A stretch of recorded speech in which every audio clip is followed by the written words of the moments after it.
Rambling with people. I like it. I feel like we can come up with a better name later. Rambling with people, or actually, name to be changed. Yes. There's a little asterisk there. Yes. And Name then change imminent. episode 001. Yes. Blabbling Only about stuff. because if we don't get to 347 episodes, I will not be happy. So then we need to have mentioned rainbows at least once as well. oh yeah, rainbows are good. So hi, I am Doom, and this is a podcast. Here with me today is my wonderful friend who loves rainbows very much. Would you like to say hello? Hello. I mean, I guess that's all I asked for, so we can roll with that. I was kind of hoping you would say a little bit more, but sure. Like, maybe, hi, I'm Lina, and I'm the guest of today. I like rainbows, and I'm a very happy, bubbly person. Yes. Bubbles are good. Did you know that you can't say bubbles angrily? You told me that, and I've smiled. I probably did. Ever since, yes. Yep, Like you're smiling right now, aren't you? Yes! Definitely. Yep.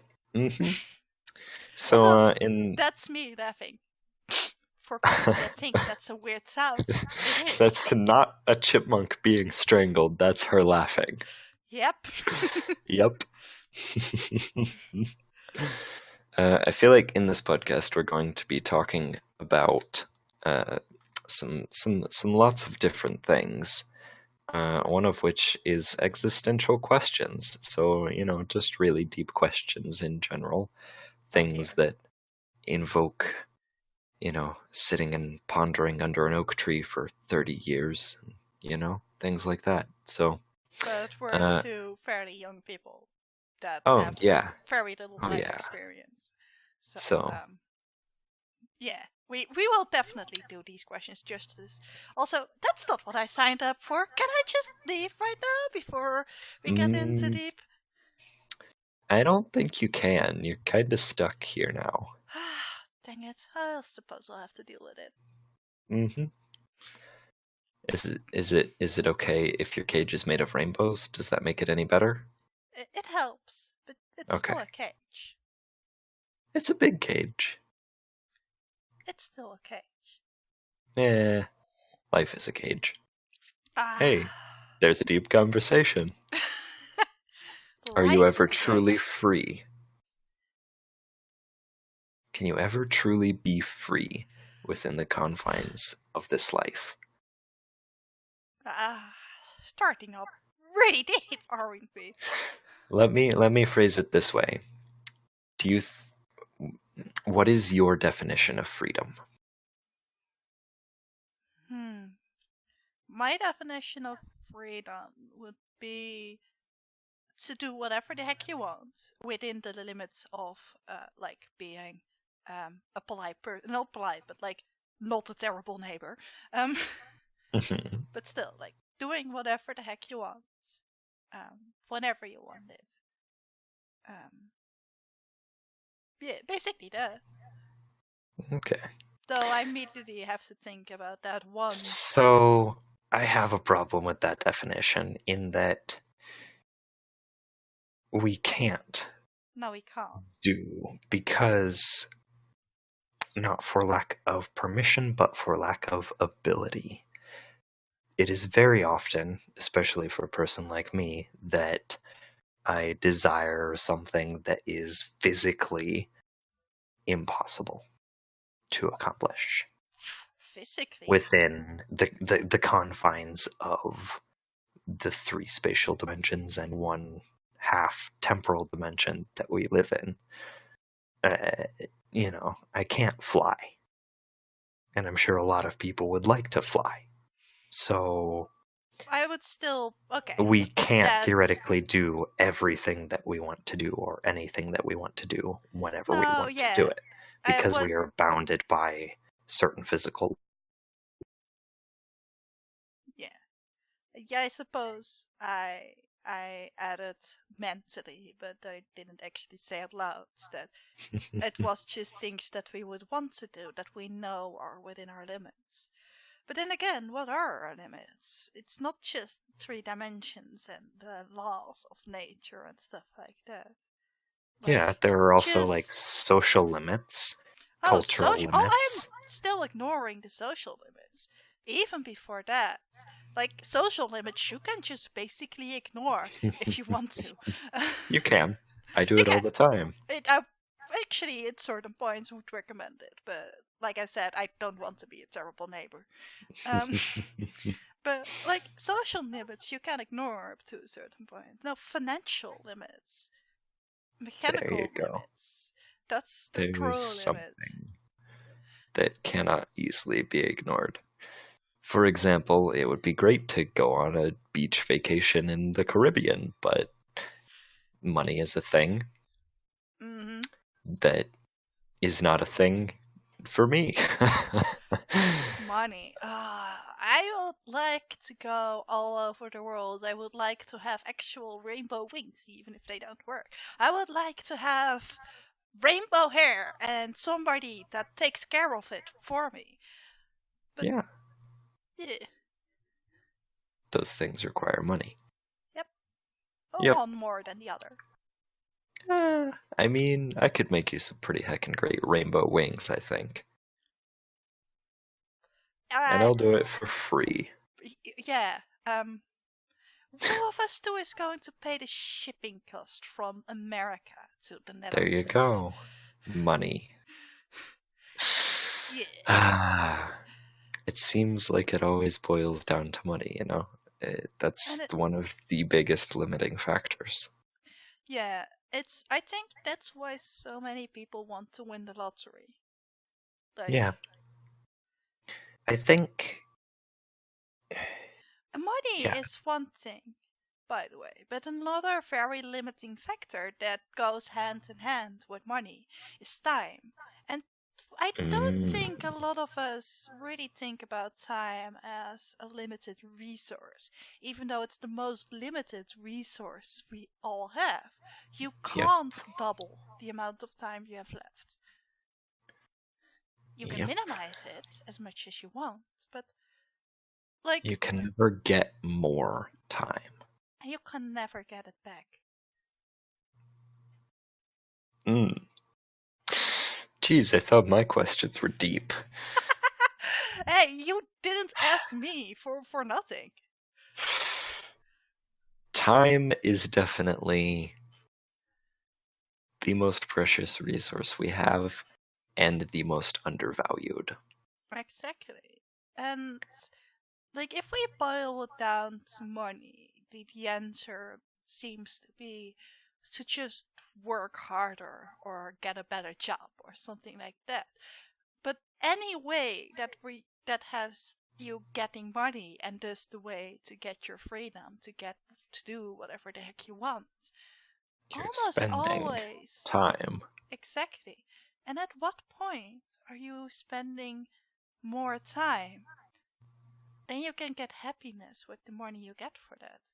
And that's like, this is also me talking about what I seem to read as a big cultural difference between Europe and America, is that America seems to have a very work as much as you can, like, drive in the whole culture.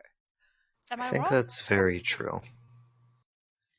I think that I would venture to theorize that part of that comes from the pioneer heritage that a lot of American citizens have. Mm-hmm. A lot of us back in our family history have, farmers and, woodsmen, even factory workers, people who that's all they did for their entire lives was just work to make a living, to survive even. Not even to thrive, but They had to work all day, every day, just to stay alive. I suppose that's a good way to look at it. But then again, America accepts you in a lot of ways. But that's also a lot of cultural difference. I have always been taught by my parents, and I assume it's a Europe thing or a Netherlands thing, but it could be just a parents thing. Is that they don't care how much I'm going to earn. Heck, if I live from money from the government because I work too little, like I earn too little that I have to get the minimum wage amount from the government. We have a system like that here. That would be fine with them, though they would prefer not to. But that would be fine with them as long as I find my place in the work, as long as I can sustain a place on my own. If I can take care of myself or take care of myself with the help that I choose to get for that. Then they're fine with it as long as I'm happy. And that has always been more important to that. Yeah, I think an interesting thing there is the concept of taking care of yourself. Because so far we've kind of talked about freedom as a physical thing, but the freedom in your mind can never really be limited by anyone other than yourself. Nobody can stop you from thinking something. To a point. I mean, they could kill you, but that's not really the thing. They can only kill you for it if you tell them. Yeah. Nobody can ever... Nothing can ever stop you from thinking. And I think that's part of the reason why brain diseases are so incredibly terrifying, is because they kind of can stop you from thinking. They can take away your memories or reduce or limit functions. And that's the most sacred thing, for me at least. I think the most sacred part of us as humans is our minds.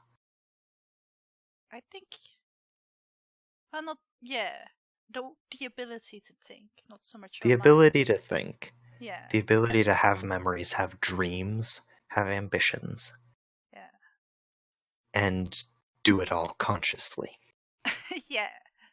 I suppose a lot of animals do that as well, but yeah, I get what you mean. And it's just, they are terrifying. Self-awareness is a beautiful thing. And nobody can ever take away your self-awareness. No. But yeah, that is a really scary thought. And it's not even one thing. They're all different. Depression, the first thing that came to mind was depression is the worst. And then Alzheimer came to mind. It was so what's more terrible? Being trapped in all these down thoughts? Or knowing the world around you is wrong? Knowing that the person in front of you is your daughter, even though she looks way too old for that? Both are terrifying, each in their own way. Both trap you. One in negative thoughts, and the other in a world you no longer understand anymore. Yep. You no longer have control over your life with either of them, really. And in a way, you said it yourself, it's trapping you. Yeah. It's taking away your freedom. I mean, there are loads of brain diseases that are limiting, but not so much trapping. But stuff like this, stuff that alters you so much, it is terrifying. Yep. Like, I almost would be happier to just have hallucinations. And like, yeah, but like this is probably rude to anybody that has hallucinations and struggles with stuff like that. But I'd rather have stuff that isn't actually there than to always be down or to forget stuff. Mm-hmm. Yeah, I think there's a certain comfort in accepting reality as it is that a lot of us take for granted when you start to lose the ability to know what's real.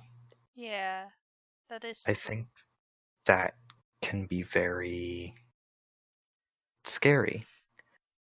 You know, whether that's not being able to recognize your own children or whether it's seeing things that aren't there. I think that if you can't know what's real, you know, the connections we have to the world and are some of the most meaningful memories that I think I have, you know, the most meaningful experiences are being able to connect with other people and other things. And when you can't know if you're actually connecting, that scares me. You're right. That is really scary. How do you know that? I suppose it is one of the things I fear. Like, dementia is in the family. It's been shown on both sides of my family with my grandparents. And that means that there's a high chance that at least one of my parents will eventually get dementia. Mm-hmm. And, like, that is going to be so scary. The moment when they are the ones that always had everything under control. That's not really the case, of course, but From your perspective. From my perspective. And like, if they lose control that much, if they get trapped in that other world, can I be there for them? Can I be there for them in the same way they've been there for me my whole life? You know? Yeah, I think, yeah, that's a really scary thought because your parents are always the people, you know, that you've looked to, or, you know, any parent figure that you've had, any mentor, the people that you look to as you're growing up who always seem grounded, always seem, you know, they always seem wiser and, you know, like they have everything under control. And to see them losing that, I think it can leave you feeling very exposed, very confused. And, you know, that's something that I think is really terrible about, you know, if you lose a parent figure early on in life. Like, how are you supposed to react to that? Like, having to grow up essentially overnight.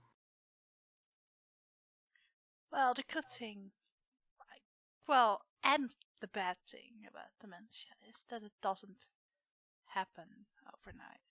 It's also like I said, it's the good thing in the sense that you don't have to grow up overnight. But the bad thing is it sneaks in, and there are fallbacks, but also good moments.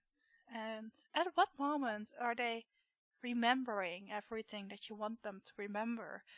At what moment will the stuff you say stick? And at what moment will they just be lost in their own world? And right, like, my parents are slowly getting old. Like, they're not old, that old, yeah. that it's really a risk.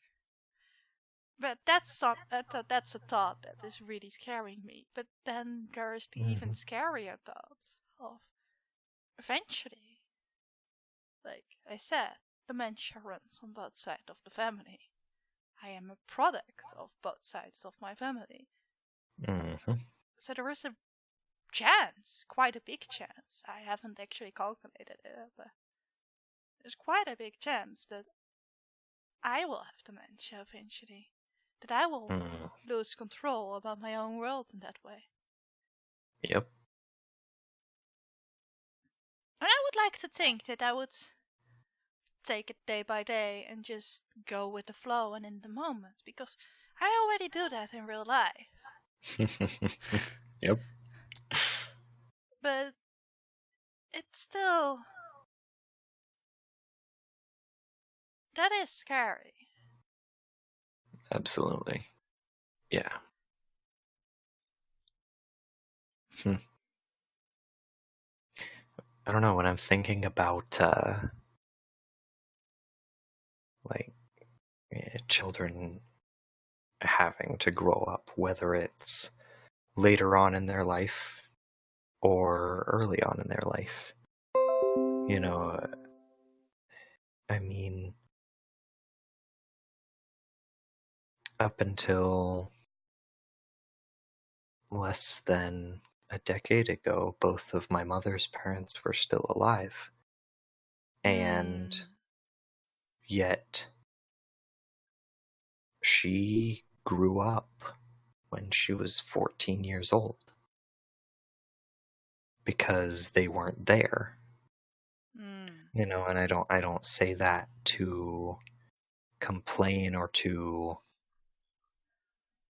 demean anything that happened in the past, but just to analyze it and to think about it, because she basically had to become an adult and to take care of her younger brother, my uncle, and the whole house. She had to grow up and figure out life pretty much all on her own.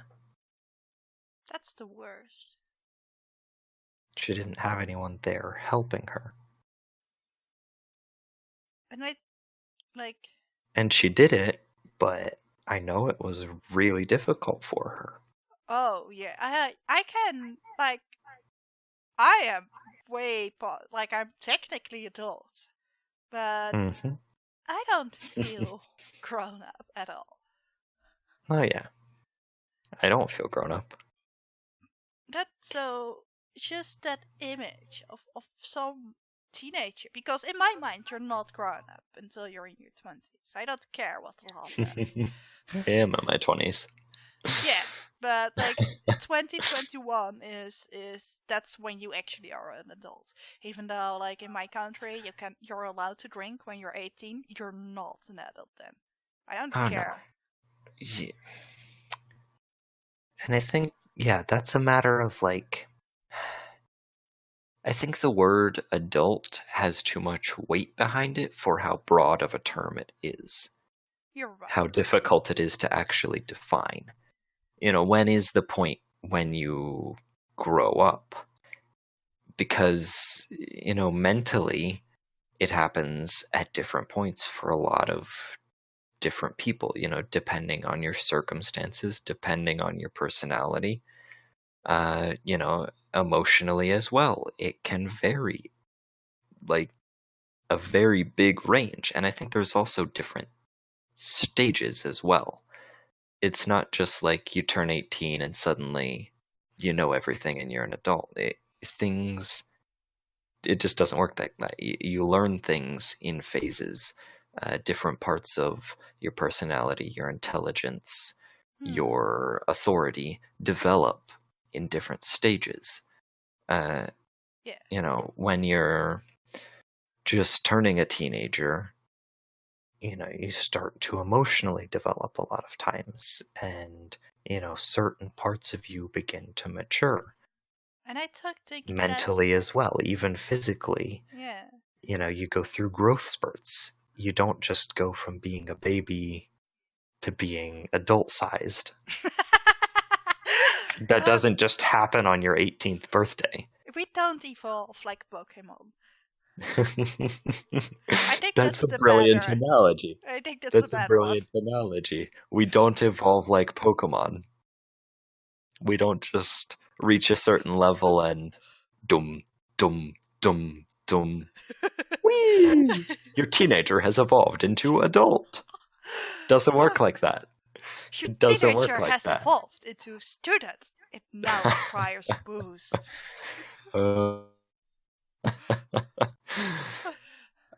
It would be interesting if it worked that way. But it doesn't. Or just level up on every birthday. Congratulations! You're now 21. You it's earned like you gained this skill point and this skill point. Nope, doesn't work that way. You gotta find all those things yourself. In the past year, you've leveled up your knowledge about math with 2 points. You lost a point in health because you didn't sport at all. You have gained 0 points in the emotional connection category. Wait, what?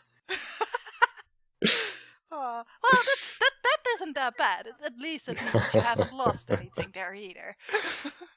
You have now lost a point in the emotional connection category. Oh, dear. Status effect confusion. I sometimes, like, I have said this before to people, but I sometimes just wish that there was like there was a guide to me that I could tell you, like, look on page 72, because of course it wouldn't be a small guide, but look on page 72.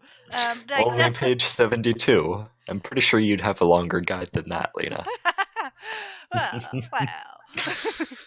Are you calling me difficult? Look on page 894 for instructions on what to do in this specific situation. If I stop having motivation to go to work, then throw me 3 times around, poke me in the nose, and ask my parents to sing a certain song for me, and I'll suddenly have motivation to get to work again. You know? Yep. That would be nice. I suppose we do have a reboot version, though. Like, sleeping is turning us off and back on again. It very much is, actually.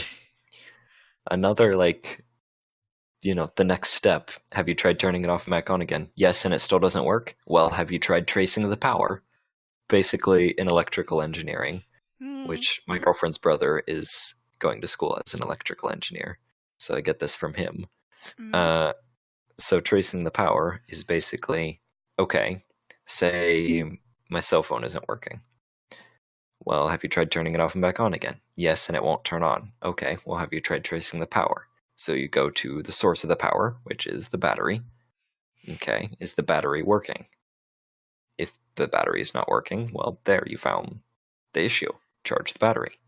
I mean, I suppose in the case of humans, that would mean they're dead, but, Yeah, I mean, it's just a matter of tracing the power, like finding the point in the system where the failure is happening. So, a lot of times it's maybe your stomach, you're not getting enough food. So you need to eat more. I have always also said that I have separate batteries to work for work stuff and for social stuff. Like, and that's very much a thing. Yeah. Like, I like that if I get really drained from being social, that doesn't mean I can't work hard on something anymore, as long as I don't interact with people with that. But the other way around as well, if I'm tired of working, I can still have a nice day out with other people. Yep. Yeah, I think, and that's, I like that way of putting it, that you have different batteries for different things. It's like, you're not just one simple machine. And let's say it's not like the entirety of a person is just a light. It's not like it's just a lamp. So you plug it in, turn it on, and it's on. It's that simple. Sometimes the bulb breaks.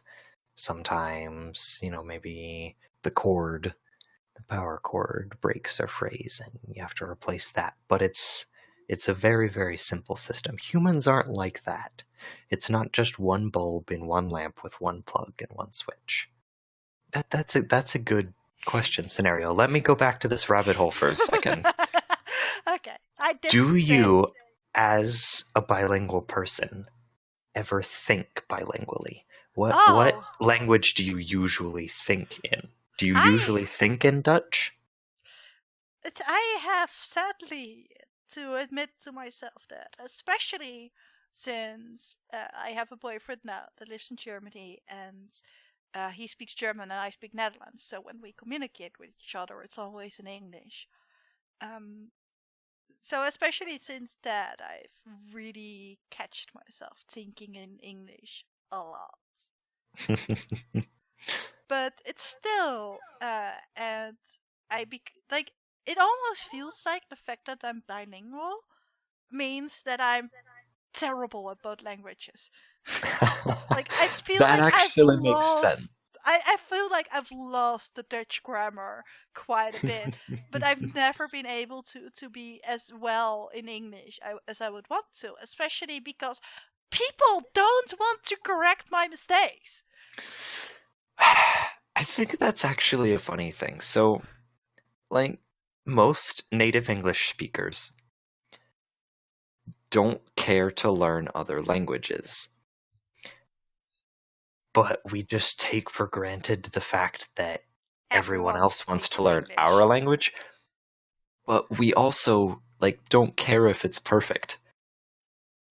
If you can hold a conversation that we don't... Because, honestly, half of native English speakers, wow. no less than secondary English speakers. I think, I don't know why it is, but there definitely is. We care way less about you knowing English really well than you care about knowing English really well. It's like, if we can understand each other, that's all we care about. Yeah, I kind of am agreeing with that, but specifically in tests like the test you mentioned, and in as soon as it becomes more technical, more scientific, or anything high, absolutely, politics, stuff like that. Mm-hmm. The terms that get thrown around aren't stuff I hear a lot. It's not stuff that you can easily pick up from movies and games and comic books. It's not. You have to, because it's all... That's the thing as well, vocabulary. The average vocabulary of an English speaker, I don't know the exact numbers, but I know that it's absolutely ridiculously enormous because it's constantly changing. It's constantly evolving.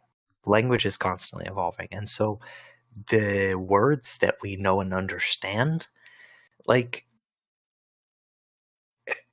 really now want to have this conversation again, because I have another friend who's actually a language person and studies languages, and I want to have this conversation with her now as well.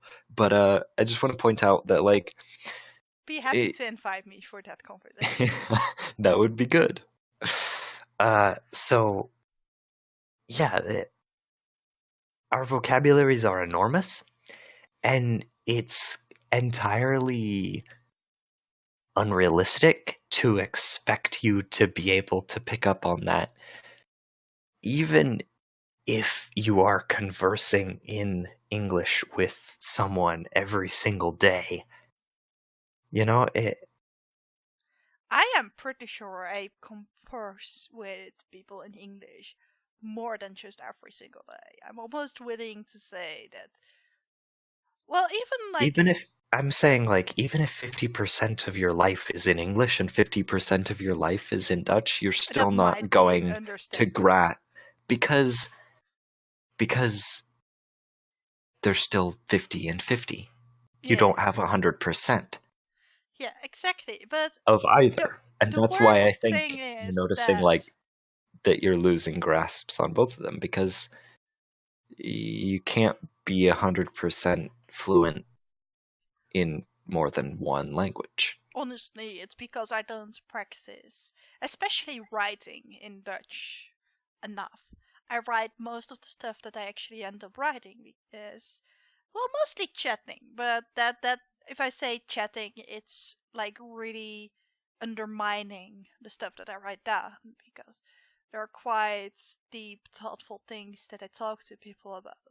Stuff you would normally converse over with, like, I don't know, like with good friends and have a deep night talk. I can have that via chat. So most of that kind of stuff turns out to be in English, because a lot of my friends are international and over the internet. But the thing I get really annoyed about is that I've become well enough in English that they don't bother correcting easy grammar mistakes anymore. They don't tell me, you used the wrong, like, you used the wrong word here. I think you actually mean this. Or, you know that this word is actually spelled with 2 L's, right? Don't... See, because I correct people on their grammar and their I would actually invite spelling you to do that more on me. Way too often, though. It's something that I've like had to like train myself to not do that, because people find it annoying. People find it annoying. I've been trying to encourage people, and like when I do that, it maybe works for the next 10 minutes of the conversation. It's a good thing. So yeah, like I know what you're saying, though.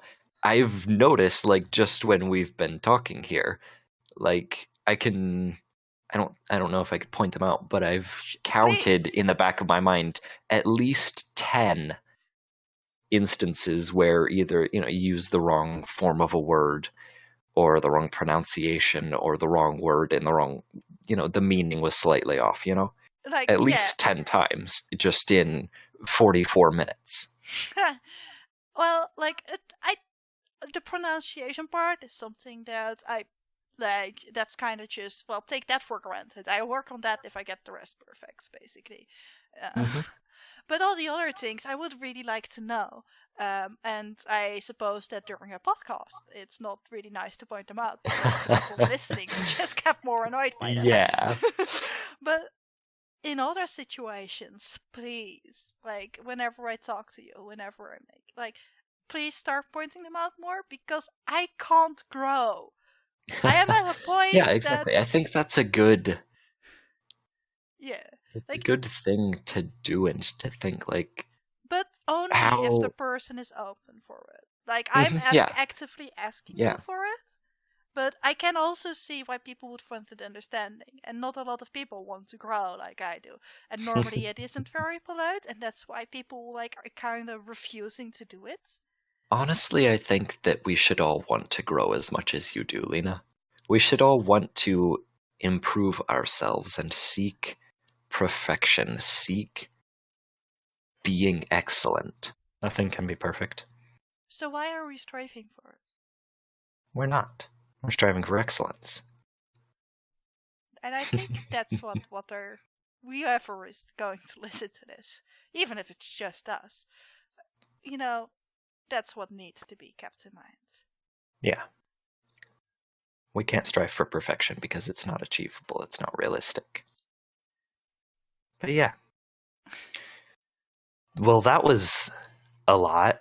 We kind of went all over the place there. We kind of did, yeah. Yeah. That was. I think that's a good note to end it on, though. I think that is. Strive for excellence. But not for perfection. But not for perfection. And yeah, eat your vegetables, hug your mother. Don't do love drugs. Rainbows. Love rainbows. There you go. Yeah.